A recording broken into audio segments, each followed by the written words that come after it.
या ठिकाणी आपण काय करत आहोत, बिटकॉईनमध्ये किंवा गोल्डमध्ये ट्रेड करण्याची अपॉर्च्युनिटी शोधणार आहोत. आणि इंडियन मार्केटमध्ये ऑलरेडी माझे ट्रेड झालेत, त्याच्यामुळे आता यामध्ये ट्रेड करणार नाही आहे. या ठिकाणी जर बघतोय ना तर पुट साईड जबरदस्त काय झालेली वाटतं दिसते, म्हणजे सेलिंग चालू आहे इंडियन मार्केटमध्ये. आणि ते जर बघतोय ना आपण तर गोल्डमध्ये जर बघतोय तर गोल्ड या ठिकाणी थोडा साईडवेज चालू आहे. आपण काय करून घेऊ, आपला जो बॉट आहे ना, बॉटनी एंट्री करण्याचा प्रयत्न करू किंवा स्ट्रॅटर्जी आहे आपली, त्या स्ट्रॅटर्जीनी एंट्री करण्याचा प्रयत्न करू. सध्या तरी आपण काय करतो, या ठिकाणी स्काल्पिंग करण्याचा प्रयत्न करणार आहे. स्ट्रॅटर्जी खूप सिम्पल आहे आपली, इट्स मोमेंटम ट्रेडिंग. त्याच्यामुळं मग बघितलं गेलं तर स्ट्रॅटर्जी बेसच आपली एंट्री असणार. या ठिकाणी जर बघतो ना आपण तर एक गोल्डमध्ये एक अपॉर्च्युनिटी फाइंड आउट होती. या ठिकाणी जर बघतो ना तर काय होतं माहिती आहे का, प्रिव्हियस जो सपोर्ट होता ना, रेसिस्टन्स होता, 2दा ते 3दा काय झालेलं आहे, अपसाईडसाठी ब्रेक करण्याचा त्यांनी प्रयत्न केलेला आहे आणि स्टील आता काय करतं आहे, ते ब्रेक करण्याचा प्रयत्न करतं आहे. आपण या ठिकाणी गोल्डमध्ये जर स्काल्पिंग केली ना एक, तर मला वाटतं आहे की अपसाईडसाठी या ठिकाणी आपल्याला ना क्विक मोमेंटम भेटू शकतो. मार्जिन बघितलं गेलं तर अराऊंड $50 या ठिकाणी मला यूज झालेलं आहे.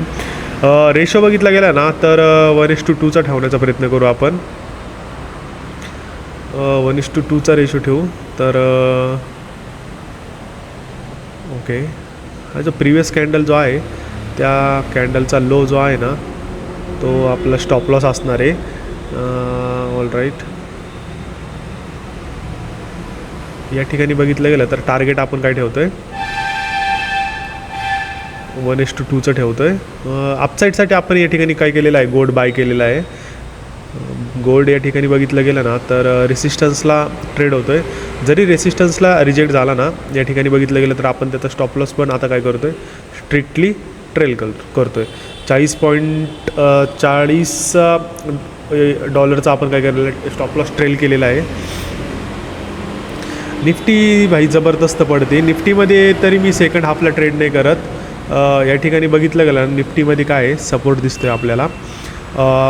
निफ्टीमध्ये जरी चांगली अपॉर्च्युनिटी फाइंड आउट झाली ना, तरी आपण ती देखील कॅच आउट करण्याचा प्रयत्न करणार आहे. पण स्टील बघतोय तर आपण काय करतो आहे, गोल्डचा ट्रेड जो आहे ना, तो सध्या आपला रनिंग आहे. आणि प्रिव्हियसली देखील मी या ठिकाणी ट्रेड केले होते. हा ट्रेड देखील मी तुम्हाला दाखवलेला आहे. प्रिव्हियसली देखील या ठिकाणी ट्रेड असतील. तर अशा प्रकारे सध्या गोल्ड चालू आहे. आणि इंडियन मार्केट थोडंसं आहे ना, मॅन्युप्युलेशन चालतं इंडियन मार्केटमध्ये. पण तेच जर तुम्ही फॉरेक्स मार्केटमध्ये ट्रेड करत असाल ना, तर त्यामध्ये बऱ्याच अशा गोष्टी असतात की त्या चांगल्या प्रकारे फॉलो होतात. त्या ठिकाणी आपण ट्रेड देखील, प्रॉफिट देखील त्या पद्धतीने चांगला करू शकतो. आणि युरो USD देखील अपसाईडसाठी या ठिकाणी ट्रेड होते. बिटकॉईन जर बघतोय तर बिटकॉईनमध्ये जर एंट्री फाइंड आउट झाली तर ती देखील आपण घेण्याचा प्रयत्न करणार आहे. बिटकॉईन सध्या साईडवेजच चालू दिसतोय आपल्याला. ओके, ठीक आहे. या ट्रेडचा अपडेट देईल मी पुढचा. ट्रेडचं लॉजिक खूप सिम्पल होतं.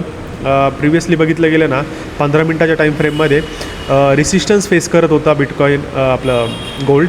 आणि तो स्ट्रॉंग बुलिश कॅन्डलनी काय करत होता, आता सध्याच्या जी स्ट्रॉंग बुलिश कॅन्डल आलेली 15 मिनटांनी, तिने तो अपसाईडसाठी ब्रेक करत होता. त्याच्यामुळं आपण गोल्ड लाँग केलेला आहे. खूप सिम्पल लॉजिक आहे. यामध्ये जर बघितलं गेलं, गोल्ड असेल किंवा बिटकॉईन असेल किंवा युरो USD असेल, यामध्ये फॉरेक्स असेल किंवा क्रिप्टोज असेल, यामध्ये प्राईज ॲक्शन चांगल्या प्रकारे फॉलो होती. त्याच्यामुळं मग त्यामध्ये ट्रेड करायला पण तेवढीच मजा येते. प्राईज ॲक्शन बेस्ड ट्रेड असल्यामुळे कॉन्फिडन्स पण येतो. आणि इंडियन मार्केट जर बघितलं गेलं ना, तर इंडियन मार्केटला मी जास्त वेळ देत नाही. इंडियन मार्केट सकाळी 2-3 तास ट्रेड करतो, 2 तास. त्यानंतर मग पूर्ण वेळ जो असतो ना माझा, तर तो 1 नंबर. यामध्ये जर बघितलं गेलं ना तर आपलं टार्गेटच हिट होतं आहे. आणि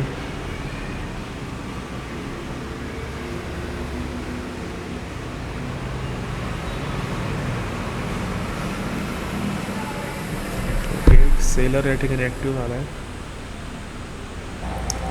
सध्या जर बघतोय ना तर सेलिंग आलेली गोल्डमध्ये. या ठिकाणी आपण काय करतो, ही जी पोझिशन आहे ना, ती कॉस्ट टू कॉस्ट किंवा हा जी कॅन्डल आहे ना आत्ताची, ह्या कॅन्डलच्या लोला आपण काय करतो आहे, त्याचा स्टॉप लॉस ठेवतो आहे. मिनिमम $12 या ठिकाणी प्रॉफिट झाला पाहिजे. जवळजवळ आपलं टार्गेट होताच या ठिकाणी काय झालेलं आहे, राहिलेलं आहे $100 आसपास, $98 आसपास प्रॉफिट गेला होता आपला.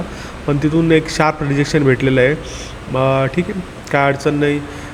रिजेक्शन जर असेल तर डाऊनसाईडचं ट्रेड आपण गोल्डमध्ये घेऊ शकतो. ओके, तर ट्रेलिंग स्टॉप लॉस हिट झालेला आहे. या ठिकाणी जर बघतो ना आपण तर काय केलेलं आहे, आपला $7 प्रॉफिट झालेला आहे. आय थिंक गोल्ड जर बघितलं गेलं ना तर शार्प रिजेक्शन भेटलेलं आहे. डाऊनसाईडसाठी आपण या ठिकाणी गोल्डला ट्रेड करू शकतो. रेसिस्टन्स फेस केलेला आहे. या ठिकाणी बघितलं गेलं तर सेलर्स स्ट्रॉंगली ॲक्टिव्ह आहे.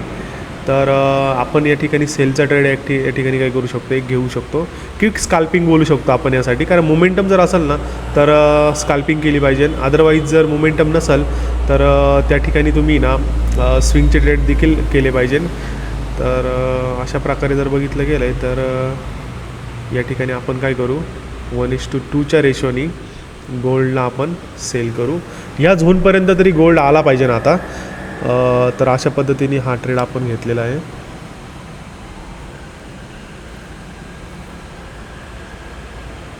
निफ्टी देखील तशाच पद्धतीने ट्रेड होती आहे. या ठिकाणी सपोर्ट दाखवला होता, तर तो सपोर्ट काय करते, ती सध्या रिस्पेक्ट करते आहे. आणि ठीक आहे, बघू काय होतं. सध्या जर बघतो ना तर आपलं टार्गेट हिट झालं आहे. माझं लक्ष नव्हतं. जवळजवळ $99 आपण या ठिकाणी प्रॉफिट केलेलं आहे. एंट्रीचं मी तुम्हाला लॉजिक पण समजून सांगितलं होतं. या ठिकाणी आपल्याला गोल्डमध्ये रिजेक्शन भेटलं होतं. या ठिकाणी जर बघतो ना आपण तर गोल्डमध्ये रिजेक्शन भेटलं होतं आणि आपला बॉट आहे ना, बॉटने देखील सेल सिग्नल जनरेट केला. त्यानंतर आपण बिटकॉईनला त्यानंतर आपण गोल्ड सेल केला होता. सेल करण्याचं रिझन खूप सिम्पल होतं. प्रिव्हियसली बघितलं गेलं ना आपण हा जो रेसिस्टन्स होता ना, हा रेसिस्टन्सला काय काय केलं होतं, त्यांनी ब्रेक केलं होतं अपसाईडसाठी.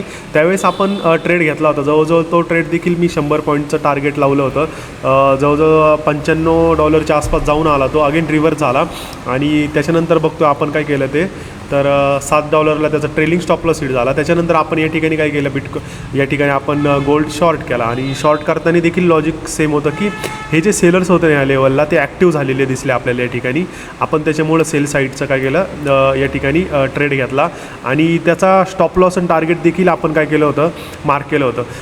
त्याचा स्टॉप लॉस जर बघितला गेला तर आपण $70च्या आसपास ठेवला होता, $60 किंवा $70.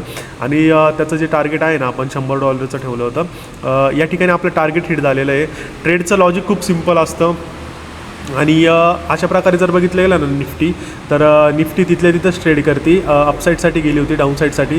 या ठिकाणी निफ्टीमध्ये एकच ट्रेड घेतला होता आणि तर त्यानंतर आता डाऊनसाईडसाठी निफ्टी चालली. पण बघितलं गेलं तर पुट साईडचे जे प्रीमियम्स आहेत ना, पाहिजे तेवढे ते काय झालेले अपसाईडसाठी गेलेले नाही आहे. आणि या ठिकाणी जर बघतो आहे तर डाऊनसाईडची मुवमेंट आपल्याला स्टील गोल्डमध्ये दिसते. आणि बिटकॉईनमध्ये देखील आपण ट्रेड करण्याचा प्रयत्न करणार आहे. बिटकॉईन देखील बघतो आहे ना तर थोडासा तो काय झालेला आहे, साईडवेजच झालेला आहे. USD जर बघितलं गेलं तर तो देखील रेसिस्टन्स फेस करतो आहे, पण स्टील तो काय केलं आहे त्यांनी, ती लेवल काय केलेली, होल्ड केलेली आहे. ठीक आहे, चला आत्तापुरतं जर बघितलं गेलं ना तर आपण काय करू, हा जो आपलं टार्गेट झालं होतं ना तर ते टार्गेट आपण लॉक करू. आणि या ठिकाणी नेक्स्ट ट्रेड जसाही घेईल मी किंवा जसाही नेक्स्ट ट्रेड घेईल ना तर त्या ठिकाणी मी काय करणार आहे, एक्झिक्यूट करण्याचा प्रयत्न करणार आहे. ट्रेड जर आपले back to back 2-3 target hit होत असतील ना तर ट्रेडिंग करणं थोडं थांबवलं पाहिजे किंवा गॅप घेतला पाहिजे. कारण $100 जर बघितली गेली तर आपण रिक्स बघितली गेली तर जवळजवळ $40 ते $50 या ठिकाणी रिक्स लावली होती. त्यावेळेस $100 या ठिकाणी आपल्याला प्रॉफिट झालेला आहे. अकाउंट साईज बघितली गेली तर या ठिकाणी चांगल्या प्रकारे गेलेली आहे. आणि तर अशा प्रकारे हा आपण काय करतो आहे, जसंही मी नेक्स्ट ट्रेड घेईल ना तर काय करतो आहे त्या ठिकाणी मी अगेन अपडेट देण्याचा प्रयत्न करणार आहे. ट्रेडचे लॉजिक खूप सिम्पल असतात, कारण बघितलं गेलं ना तर प्राईज ॲक्शन बेसवर आपण ट्रेड करतो. आणि अजून एक एक्स्ट्रा पॉईंट बघायचं झालं तर quick entry quick exit scalping टाईपच आपला मोमेंटम ट्रेडिंगसाठी आपण ट्रेड करतो, फोकस करतो. त्यानंतर इथं सेल सिग्नल देखील जनरेट केला होता. आपला बॉट आपल्याला बाय सेल सिग्नल देखील जनरेट करून देतो. या ठिकाणी बाय केलं होतं. टार्गेट 10 पॉईंटपासून राहिलं होतं. आणि तेच जर बघतो आहे ना अगेन या ठिकाणी जर बघितलं गेलं तर गोल्डमध्ये आपला या ठिकाणी चांगलं टार्गेट हिट झालं आहे. तर ठीक आहे, मला वाटतं की जसं इव्हनिंगला मी ट्रेडिंगला बसेल ना, अगेन मी एखादा व्हिडिओ बनवणार आहे, त्यामध्ये देखील इन्फॉर्मेशन सांगणार आहे, ट्रेडचं लॉजिक सांगणार आहे. हे जे अकाउंट आहे ना, हे तुम्ही लक्षात ठेवा, यामध्येच मी मोस्ट ऑफ द ट्रेड्स आहेत ना ते घेणार आहे. तर ठीक आहे.